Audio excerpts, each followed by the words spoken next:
here, in the middle of nothing. The steppes of the Ukraine in the Donetsk basin, an empty land. A furnace in a summer, a deep freeze in winter. No country for brass monkeys. Hughes brought 80 skilled workmen from Wales with him. By the end of the first winter, most of them had had enough. Only 3 were left. In 1871, when there were 164 people in the place, they ran their first iron in a building like this one, which still stands. After 3 days, the furnace broke down. Where could he get workers who knew what they were doing? Obviously from Britain. And where in Britain would he have looked first, but to the people he knew? He'd moved at the right moment. In South Wales, there was a slump, unemployment, hunger. Scores of families left for the Ukraine, from Dowlais, Rumney, Blaina, from Swansea, and from nearby Landor, Maesteg, Llanganwyd. Reg Taylor's grandfather went from Blaenavon. He was a puddler, my grandfather. Very, very rough. Beautiful country, he said. In the summer, black grapes would grow in the garden. And they had quite a lot of those. But in the winter, well, the wolves would come to the door and that was it. And double shutters on the windows and very, very cold.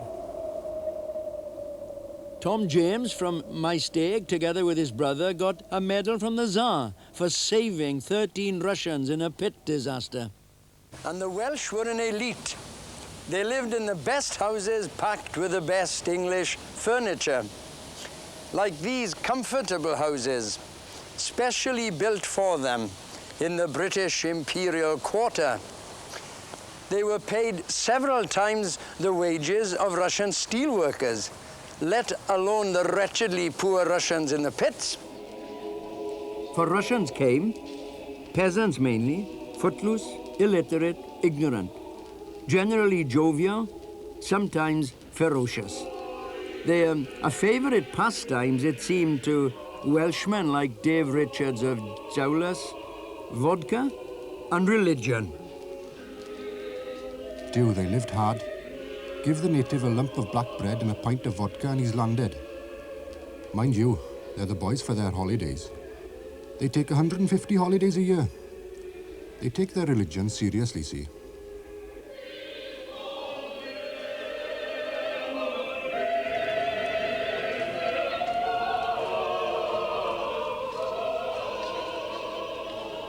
Jews came, driven back into the pale of settlement ghetto by the hatred of government and people alike. Artisans and merchants mostly. A third of the population cut down time and time again by vicious pogroms.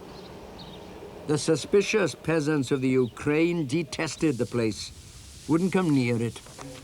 Out of a huddle of shacks and dugouts and barracks, Hughes built a bazaar square for a market and half-decent housing in serried lines.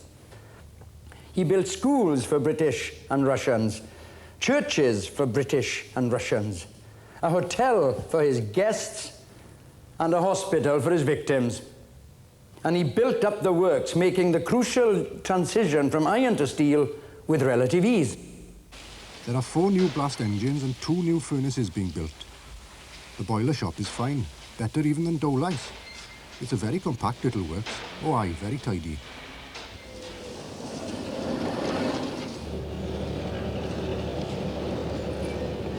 And Yuzovka broke through. It became a power in the land. All manner of enterprises clustered around the new Russia company over there. From France, Germany, Italy. Pitheads sprouted everywhere. There were over 40 nationalities in the place. The great industrial complex of the Donbass was born.